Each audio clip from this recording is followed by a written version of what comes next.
Good morning, Grace and friends. Today's sermon is entitled Queen Esther and the Urgency of Now.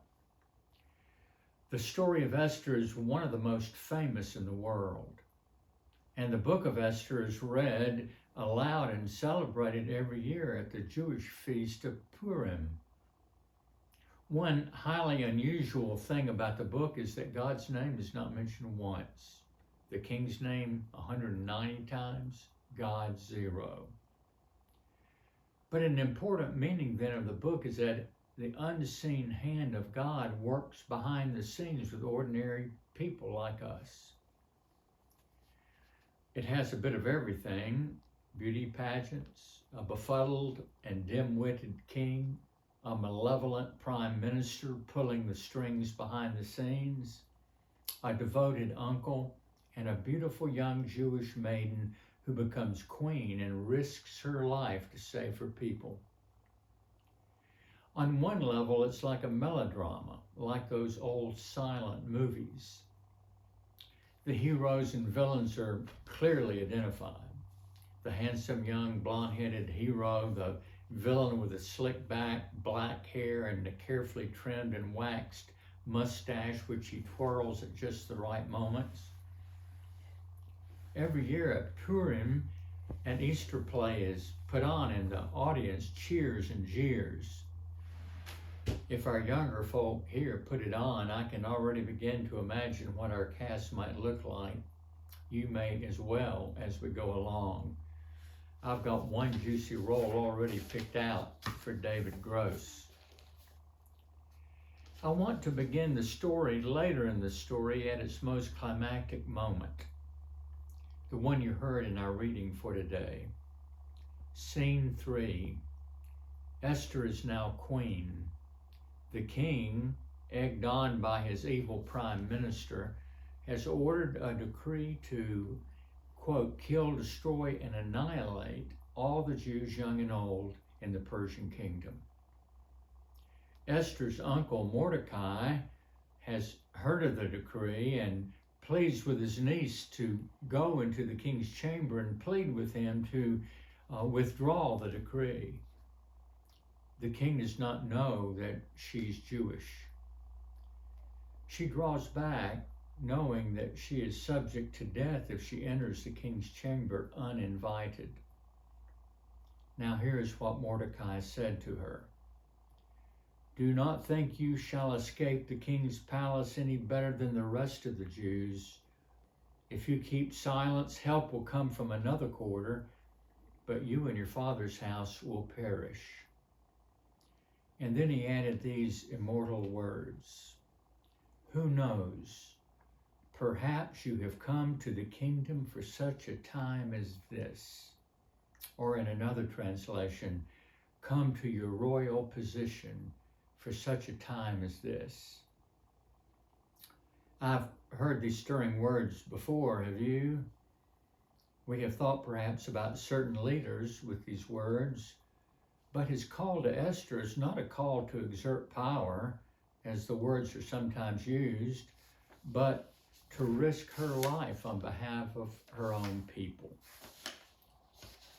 I love the reverence in Uncle Mordecai's words when he said, perhaps. He would not claim to know the mind of God perfectly, but he did know that his God worked like that. Mark Twain is quoted to have said that history does not repeat itself, but it sometimes rhymes. It rhymes a lot in the Bible. We might call that moment the urgency of now. We all have such moments. The Greeks had those two words for time. The first was chronos, tick-tock time, clock time. The other was kairos, times of special opportunity, significant time. We know both kinds. The humdrum minutes on the clock, the days on the calendars. But we also know those unusual, uncommon times of making decisions that will change the rest of your life.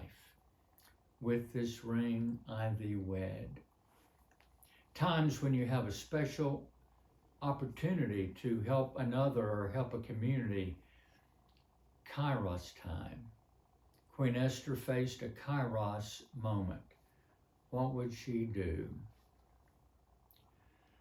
So let's return to the story. Scene 1, the great queen hunt. The king of Persia has thrown a great feast, a party lasting 180 days, half a year of non-stop partying. On the 7th day, the king, who is described as merry with wine, better sloshed, commands his wife, Queen Vashti, to come and parade her beauty and dance naked before the guests. She, one of the Bible's first feminists, refused to be exploited and said no to the king. The king is upset and calls in his advisors to ask what he should do. They agree that the king's refusal is not just an insult to the king, but also threatens to undermine the institution of marriage and unravel the fabric of society itself. How can society stand if wives disobey their husbands? So the king has Queen Vashti banished and probably behind the scenes put to death. This is what happens too often in history when women defy authority. To secure the new queen, he sets up the great queen hunt. His assistants go through the land to find the most beautiful young women. The finalists would spend a year at the king's private spa, beautifying themselves even more. Then the king would choose among them his next queen, the mother of all reality shows. The one he chooses is Esther, a young Jewish maiden, though he at the time does not know that she is a Jew. Esther is an orphan who's been raised by her uncle Mordecai, who has brought her up in good Jewish tradition as his own daughter. Mordecai has a government position at the king's gate. One day he overheard a plot to overthrow the king. He had this plot reported to the king and thus saved the king's life, though the king did not know it was Mordecai who had uncovered the plot. Now scene 2. Enter Haman, the prime minister. If this were a silent movie, the piano music would turn ominous, and Haman would appear also now dressed in black, twirling his mustache. When the Esther story is read during Purim, the adults and children, every time Haman's name is read, lead the boos and cheers and noisemakers to drown out his name. But Haman is playing for real. One day as he passes through the king's gate, Mordecai does not bow down to him. The reason is more than personal, it is theological. A Jew bows only to God. This infuriates Haman, who then resolves to get rid not only of Mordecai, but also of the Jewish people in the kingdom. The scene turns dark with human evil, a kind of evil too present with us today in our world and nation. He goes to the king and says these words: "There are certain people scattered throughout the kingdom. Their laws and customs are different than anybody else's, and they do not keep the king's law. They are dangerous to the kingdom. It does not profit the king to tolerate them. If it pleases the king, they should be destroyed." The words bring chills. It has been an accusation made against the Jews all their history, culminating in the Holocaust, still present today. That is how genocides happen. We can hear echoes today in public words about immigrants. They are vermin. They are poisoning our blood. They are murderers and rapists. They eat dogs and cats. We must get rid of them. The king, who was putty in anybody's hand who flattered him sufficiently or created a figment of threat in his mind, said to Haman, "Do as you wish to these people." The king signed the decree put into his hand. It was the authorization, again quoting, to destroy, kill, and annihilate all Jews, young and old, women and children, in one day. Now, back to scene 3, where we began. When Mordecai heard of the decree, he tore his clothes, put on sackcloth and ashes, and went through the city crying out loudly and bitterly. Esther heard of her uncle's behavior, but did not know of the decree. Though she was queen, she did not rule. She sent new clothes to her uncle and begged him to stop. He sent back a copy of the king's decree and asked her to go to the king and intercede for her people. She replied that anyone who entered the king's chambers uninvited could be put to death. She had not been invited to the king's chambers in 30 days. And Mordecai responded then with the words you've already heard. Do not think you will escape the king's palace any better than the rest of the Jews. Who knows, perhaps you have come into the kingdom for such a time as this. To this point in the story, Esther has been undistinguished except for her beauty. Beauty is a wonderful thing, but it can have its disadvantages. There's a character in the Frederick Buechner novel, Mrs. Schroeder. He writes, the main trouble with Mrs. Schroeder was that she was so beautiful. She was so pretty, she didn't have to do anything in life to have friends or be successful except to be pretty. In Buechner's words, she never learned to be kind and generous and unselfish because she never had to. Until now, Esther had never needed to be anything but beautiful. But Uncle Mordecai had raised her in the stories and virtues of the Jewish faith. What would she do in this time of crisis? It is in times of crisis that our deepest values are displayed. So she said to her uncle, "Go gather the Jews in the city and ask them to fast and pray with me. Then I will go uninvited to the king. If I perish, I perish." The story races to its dramatic ending. The king received her in the chamber and said he would grant any request that she would make. She asked to dine with him and Haman. That day, Haman had just passed by Mordecai at the king's gate, and Mordecai once again refused to bow down to him. Filled with fury, he went to his wife and told her how badly he had been treated by this impudent Jew. She told him exactly what he wanted to hear. Excuse me. Build a gallows, she said, 50 cubits high, and ask the king's permission to execute Mordecai upon it. 50 cubits. Noah's Ark was only 30 cubits. A gallows the size of an ark, as preposterous as the size of Haman's ego.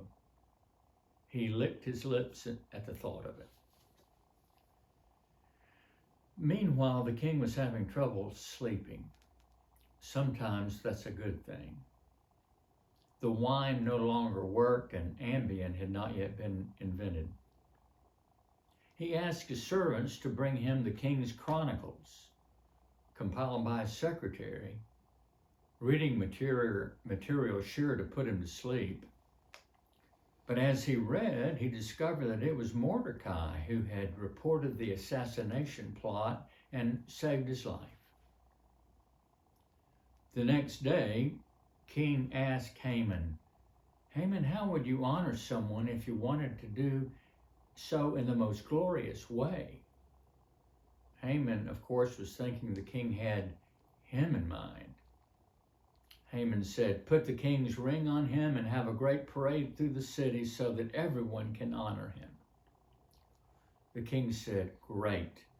Prepare such a parade for Mordecai the Jew that sits at the king's gate.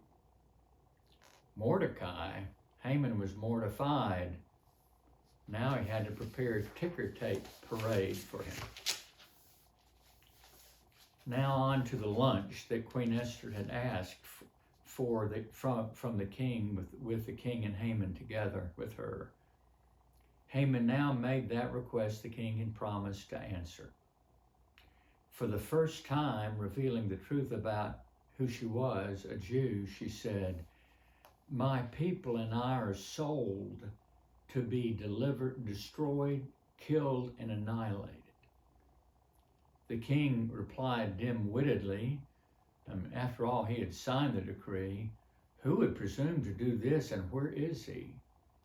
The queen replied, sitting right across the table from you. The story reaches its dramatic end.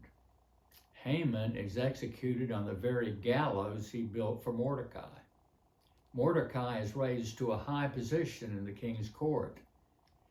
And Esther, the Jewish maiden who became queen, saved her people. History is not as neat as the story, nor are our lives. Alexander Solzhenitsyn, the Nobel Prize novelist who spent years in prison in the Soviet Gulag, said that the line between good and evil passes not only through states and classes and political parties, but also through every human heart. And he added that these lines shift. So every day we choose, and every day God's unseen hand is guiding us to make a difference in someone's life, in the life of the community and nation, maybe even our own lives. How might God be prompting you today? You may say, I can't make such a difference, but you can. The smallest thing can make such a difference. The smallest thing can become a turn in your own life. People today talk about the people in our nation being the exhausted majority. But we can rise from exhaustion.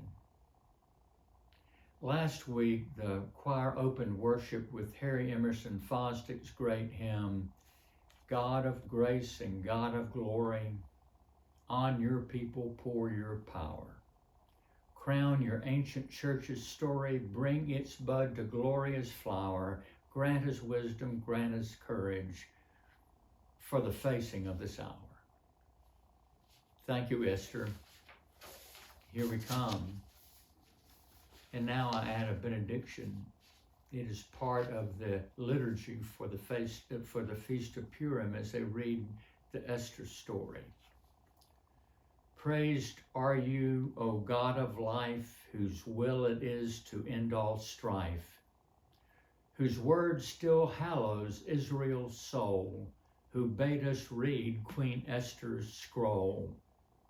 Because her courage and her will give us strength of spirit still, strengthen us to keep your ways and help us live and sing your praise. Amen.